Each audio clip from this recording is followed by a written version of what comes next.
예, 두 번째 주제는 주민공동이용시설입니다.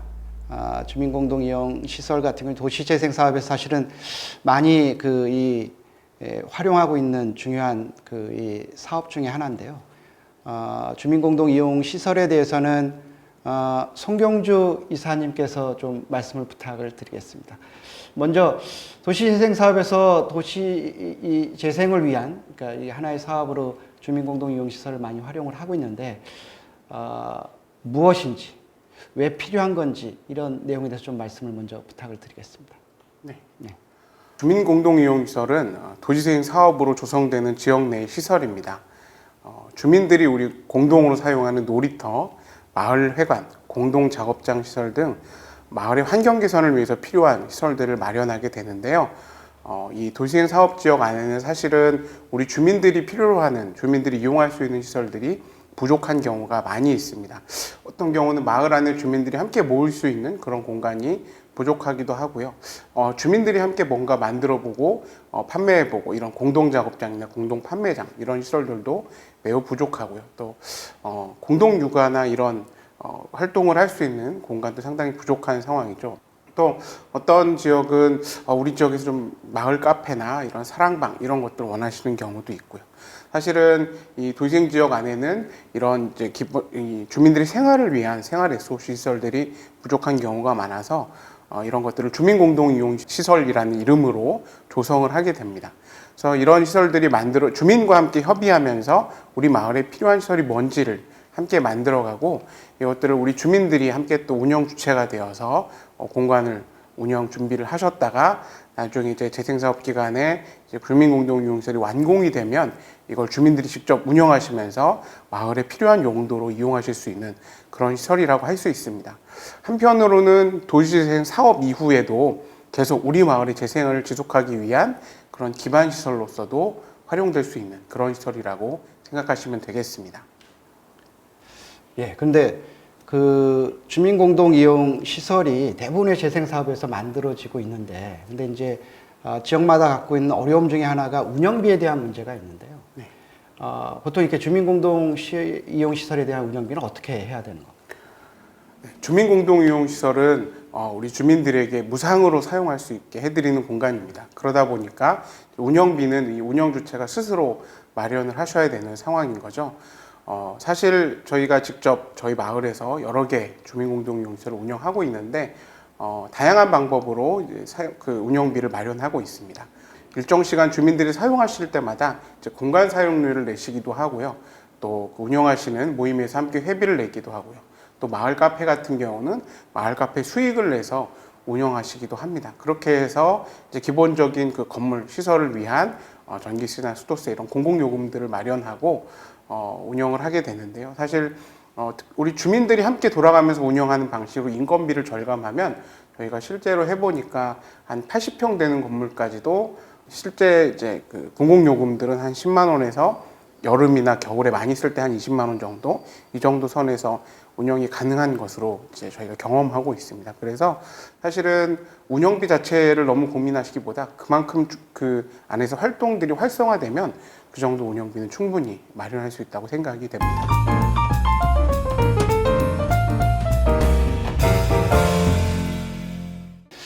인천 지역에서도 이제 많은 주민공동이용시설이 만들어지면서 지금 말씀해주신 그 운영비에 대한 부담 때문에 주민들이 사실 걱정을 많이 하고 있었는데, 말씀해주신 것처럼 조금 더 여러 가지 방법들을 좀 찾아보면서 그 운영비에 대한 마련을 좀 고민을 해볼 필요가 있을 것 같습니다.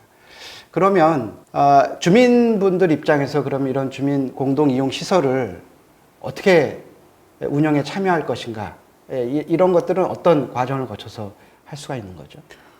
일반적으로 이제 주민공동이용시설의 그 운영자 선정은 공모 과정을 거치는 것이 일반적인 순서입니다. 그래서 원래 이제 이 도시재생 사업 기간 동안 또 현장 지원센터 주민들이 사실은 시설 조성 과정부터 함께 고민을 하시거든요. 그래서 어떤 용도로 또 어떤 프로그램으로 이 시설을 만들지를 함께 고민하시고 그 과정에서 운영 기획까지도 함께 하시고 그리고 완공된 다음에는 이제 공모 과정을 거쳐서 아무래도 이게 이제 공정성에 문제가 있기 때문에 공모 과정을 거쳐서 그 실제로 이제 운영 계획서들을 평가하고 이것들에 맞춰서 이제 가장 적정한 운영 주체를 선정해서 운영을 맡기게 됩니다. 예, 지금 말씀해 주신 그런 과정들이 필요할 것 같은데요. 그러니까 인천에서도 이제 이게 주민 공동 이용 시설에 대한 필요성들이 많아서 뭐 과거에 저층주거지 관리 사업이라든지 지금 최근에 도시재생 뉴딜 사업에서 다들 이 주민 공동 이용 시설을 만들고 있는데, 주민 공동 이용 시설을 어떻게 활용할 건지, 누가 이 시설을 관리할 것인지, 어떤 방식으로 할 건지, 이 사전에 준비 없이 시설을 먼저 결정하고 먼저 만들어 놓다 보니까 이게 운영이 잘 안 되는 문제들이 계속 발생을 하고 있었습니다. 그러니까 앞으로 아마 그러니까 비룡공감 마을에서도 이 주민공동 이용 시설을 지금 계획을 하고 계신다라면은 사전에 충분히 어떤 프로그램을 가지고 또 어떤 내용을 담아서 누가 운영을 할 것인지 이런 계획들이 좀 잘 짜여져서 갈 필요가 있을 것 같다고 생각을 합니다. 뭐 창신승인 같은 경우 지금 이제 운영을 하고 계시는데, 그러니까 뭐 창신승인을 비롯해서 혹시 이렇게 성공한 사례들이 좀 있으면은 좀 말씀 부탁을 드리겠습니다. 저희 창신 승인 지역에서는 이제 여러 개의 주민공동 이용시설들을 운영하고 있습니다. 저희 지역은 이제 동대문 앞에 있는 창신 승인 도시재생 선도 지역이었고요. 저희는 2014년에 시작해서 사실은 창신 1, 2, 3동, 승인 1동까지 4개 동이 한꺼번에 들어있는 도시재생 지역입니다. 그러다 보니까 사실은 저희 이제 마중물 사업비를 가지고 이제 선택과 집중의 차원에서 사실은 거의 70%에 가까운 예산을 앵커 시설, 주민공동 이용시설에 활용했습니다. 그래서 저희는 이렇게 주민공동 이용시설을 마련하면서 이 도시재생 사업 이후에 주민들이 만든 마을 재생 회사가 이것들을 계속 운영하고 근거로 활용할 수 있도록 하기 위해서 만들어졌고요. 사업 기간을 통해서 백남준기념관, 이음피움 봉지역사관, 주민공동이용시설 토월, 회오리마당, 수수원, 그리고 서울 역사센터 이렇게 6개, 그리고 또 최근에 채석장 전망대까지 총 7개의 앵커 시설이 지어지게 되었습니다. 이 중에서 저희가 주민들과 함께 운영하고 있는 것이 백남준기념관 안에 있는 카페, 그리고 토월 안에 있는 저희 협동조합 사무실, 그리고 주민공동이용시설 회오리마당과 수수원 이렇게 이제 운영을 하고 있는 중입니다. 그래서 저희 창신승인 도시재생 협동조합은 이렇게 주민공동이용시설을 주민들이 함께 운영하고 또 마을의 재생을 지속하고 또 마을의 사업들을 계속 해 나가고자 2017년 5월에 이제 만들어진 도시재생 기업이라고 이제 저희 설명드릴 수 있고요. 저희 주민들과 함께 민주적으로 운영하기 위해서 협동조합 형태로 만들어졌습니다. 그래서 저희가 이제 사실 협동조합을 만들어지게 된 계기 중에 가장 첫 번째 이유는 주민공동이용시설 때문인데요. 이것들을 실제로 운영권을 위탁받으려다 보니까 개인으로 할 수가 없고 법인을 만들어야 했고요. 또 저희가 4개 동의 공동이용시설들이 있는데 이걸 동별로 만드는 것보다는 우리 함께 하나로 만드는 게 훨씬 더 효율적이겠다라는 생각을 하게 돼서 함께 이제 저희가 조합을 만들게 됐습니다. 그렇게 해서 이제 시작된 것 중에 하나가 백남준 기념관 카페입니다. 저희 지역에는 이제 백남준 집터로 이제 전해져 오는 곳이 있습니다. 백남준이 3살부터 이제 성인이 될 때까지 살았던 곳이고요. 그래서 이제 실제로 백남준이 기억하는 고향 마을이기도 합니다. 그래서 저희 주민들이 사실은 강력하게 요청을 해서 백남준 기념관이 지어지게 됐고 그 안에 이제 마을 사랑방을 하나 마련을 하게 되었는데 이 공간을 어떻게 운영할 것인가 저희가 주민들을 모집해서 이 공동이용시설 운영을 준비하는 공간기획단이라는 걸 운영했는데요. 이 백남준 공간기획단이 고민하면서 여기는 우리 마을 사랑방 겸 마을 카페로 운영했으면 좋겠다라고 이제 제안을 하셔서 저희 주민들이 1년 이상 함께 고민하면서 실제로 이제 한옥 한 채의 사랑방을 이제 활용해서 만들어지게 되었는데요. 사실 저희가 이제 16년 4월 정도부터 시작해서 이제 17년 3월에 실제 오픈하기까지 이제 치열하게 준비를 하면서 만드셨는데요. 이제 주민들을 함께 이제 공간기획단을 모아서 기초적인 주민공동이용시설에 대한 교육들을 하고 그러면서 이제 마을 카페로 하시겠다고 결정을 하셔서 계속 이제 바리스타 교육도 받으시고 일일 찻집도 해보시고 또 매주 공간기획단 회의를 진행하면서 우리 마을 카페의 운영 규정도 함께 하나하나 다 같이 만들어 가시고 마을 카페를 어떻게 운영할 것인지 수익이 나면 어떻게 할 것인지도 함께 운영해 가시면서 거의 1년의 준비를 거쳐서 2017년 3월에 오픈을 하셨고요. 그러면서 저희 조합이 이제 사실은 17년 4월 4월, 5월에 저희 만들어지게 되죠. 사실은 백남준 카페를 시작하면서 보니까 이게 진짜 법인이어야 되겠다는 걸 좀 이제 그때 깨달으셔서 이게 저희가 조금 더 이제 급하게 협동조합이 만들어지게 됐습니다. 그 다양한 중간중간 워크숍이나 교육이나 기획들을 주민들이 함께 하면서 해오셨기 때문에 사실 처음 6개월은 이분들이 우리가 이게 마을 카페가 조금 더 정착되기 위해서는 우리 봉사활동으로 하자. 그래서 6개월간은 아예 봉급을 받지 않으시고 이것들을 이제 계속 마을 기금과 카페 기금으로 적립하면서 참여하셨고, 그 이후부터는 수익이 나면 거기서 이제 원가를 제하고 그다음 마을 기금 10%, 또 이제 카페 기금 10%를 적립하고 나머지에서 일한 시간만큼 이렇게 가져가시는 방식으로 그렇게 마을 사랑방 겸 카페를 운영을 하고 있습니다. 그래서 연간 한 5천 명 정도가 방문하시는 그런 카페로 운영이 되고 있습니다. 특히 이제 이 백남준 카페 공간기획단은 창신 1동, 창신 3동, 순위 1동 다양한 동에서 함께 만들어가는 우리 창신 순위 전체 카페로 운영이 되고 있는 중입니다. 그래서 이제 사실은 이 카페 하나 만드는 것도 우리가 쉽게 생각하지만 사실 다양한 이런 이제 교육이나 답사나 이런 중간중간 교육 과정들, 역량 강화들이 상당히 많이 들어갔던 사업이었습니다. 그리고 이제 저희 숭인일동에 주민공동이용시설인 수수원이 있는데요.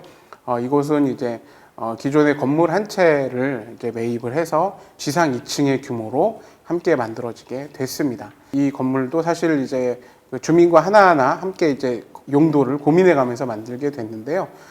저희가 이제 16년 4월에 공간기획단을 모집해서 기초교육을 진행하고 사실은 거의 1년 가까이 워크숍과 회의를 진행했습니다. 이 기간 동안 계속 고민한 것이 우리 마을에 어떤 시설이 필요할까, 어떤 프로그램들을 해야 될까, 어떻게 해야 운영비가 마련될 수 있을까.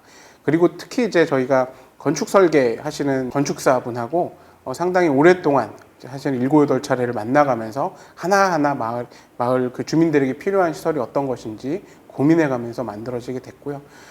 그러면서 이제 실제로는 저희가 18년 5월에 운영단체를 선정하고 18년 9월 정도부터 운영을 시작하게 됐습니다. 우리 주민공동이용시설의 특징도 주민들이 함께 생각해 보시고 운영 목적도 함께 이렇게 정리를 해보고요. 특히 이제 주민들이 설문조사를 통해서 우리 마을에 필요한 시설이 뭐가 있을까도 조사를 해보셨습니다. 그래서 필요한 시설들, 또 필요한 프로그램들, 또 이거와 유사한 프로그램들이 뭐가 있는지도 함께 비교해 보면서 차근차근 검토를 했고요. 그런데 이제 재밌는 것은 이렇게 마을에 필요한 시설들을 검토하다 보니까 어느 특정 용도로 만들어지기보다는 아무래도 또 오히려 이것들을 다 담을 수 있는 다용도 시설로 만들어지게 되는 경향이 있습니다. 그래서 저희가 이 공간 같은 경우에는 1층에는 작은 마을 사무실과 공유 주방, 그리고 2층에는 프로그램실, 이렇게 사실은 약간 열려있는 형태로 만들어지게 됐고, 이제 운영을 2018년 9월부터 시작을 하게 됐습니다. 그래서 여기에 대해서 세부적인 프로그램들을 각각 공간별로 세워보고, 누가 할지도 함께 이렇게 정해보고, 자립 구조들도 함께 검토하면서 시작을 했고요. 이렇게 2018년 9월에 이제 처음 시작했을 때는 이제 처음 시작하다 보니까 사실은 이제 운영하는데 처음에는 활성화에 조금 시간이 걸리는 편이었습니다. 저희가 이 시설을 이제 조성하고 보니까 뭐 이제 남은 예산이 많지 않아서 주민공동이용시설 안에 뭔가 집기나 가구류나 이런 것들을 많이 채우지는 못했어요. 처음에 이제 공유주방이라고 만들었는데 사실은 가스레인지 하나, 싱크대 하나 뭐 이런 정도였었습니다. 비어 있으니까 주민들이 쓰면서 차츰차츰 채워가는 공간이 됐어요. 그래서 뭐 이래저래 해서 뭐 냉장고도 마련하고 또 집에서 안 쓰시는 큰 오븐 달려 있는 가스레인지도 갖다 놓고 십시일반 그 집에서 안 쓰시는 이게 식기류, 뭐 수저 이런 것들이 차츰차츰 들어와서 자리를 잡고요. 그래서 가보시면 아주 다양한 종류의 테이블이 있습니다. 뭐 예를 집에 쓰시는 것도 있고 또 이제 어떤 분이 이제 편의점을 하시다가 이제 집기를 바꾸면 또 그 집기를 갖다 놓기도 하고 그래서 와 보시면 되게 형형 색깔의 의자와 테이블들이 채우고 있는데 그걸 보고 있으면 이게 정말 우리 주민들이 함께 이용하는 편안한 시설이라는 느낌이 확 드는 공간이 됐죠. 그렇게 하면서 처음에 이제 공유 주방이 어떤 걸까? 사실 저희도 이 준비하면서 정말로 막연했어요. 주민공동이용시설이 저희가 참고할 만한 사례도 많지는 않았고 대부분 그냥 마을 사랑방 수준이었는데 어쨌든 한번 도전해보자. 사실은 이렇게 운영을 시작했고, 저도 이제 코디네이터로 이 기획을 좀 참여하면서 저도 막연했지만 사실은 한번 이제 주민들과 저희 한번 열심히 해보자 이런 생각으로 시작을 하면서 이제 차츰차츰 마을에 그런 지혜도 모이고 관심도 받고 참여하시는 분들도 늘어나면서 궁유주방 같은 경우는 이제 아이들과 어머님들이 함께 와서 음식 해보는 체험도 해보고 아이들 생일 파티 때 빌려서 거기서 같이 음식해서 나눠 먹기도 하고 또 이제 그 마을에 아시는 분 중에 이제 궁중 요리 하시는 분이 계셔서 또 주민들 대상으로 이제 음식 만들기 교육 이제 강좌 이런 것도 하시고 하면서 차츰차츰 이제 그 공간의 활성화가 시작이 됐죠. 그러면서 저희가 이제 그 다음에 2019년에 저희가 서울시의 그 생활문화지원센터라는 이제 사업을 받게 되면서 이제 한 5천만 원 정도 되는 사업이었고 리모델링비가 들어있는 사업이었어요. 저희가 이제 이 비용을 가지고 조금 더 이제 필요한 집기들도 더 구매하고 특히 이제 2층에 프로그램실이 조금 넓게 트여 있는 공간이었는데 이게 좀 너무 넓다 보니까 오히려 이렇게 공간을 조금 나눠서 일부는 밴드 합주실 이렇게 만들어지게 됐고 또 강사비들을 좀 가지고 와서 또 지역 안의 주민 강사와 또 지역 밖의 강사들도 함께 데려와서 조금 더 이제 크게 사업들을 해볼 수 있게 됐죠. 그래서 저희 주민들이 이제 이런 생활문화지원센터 사업을 본격적으로 하시면서 이런 다양한 사업들을 기획하시게 됐습니다. 마을 합창단, 주민 낭독극, 자유창작 놀이터, 신세계 강좌 이런 것들을 주민들이 해보시면서 이 공간의 다양한 가능성들을 실험하고 경험해 보셨던 거죠.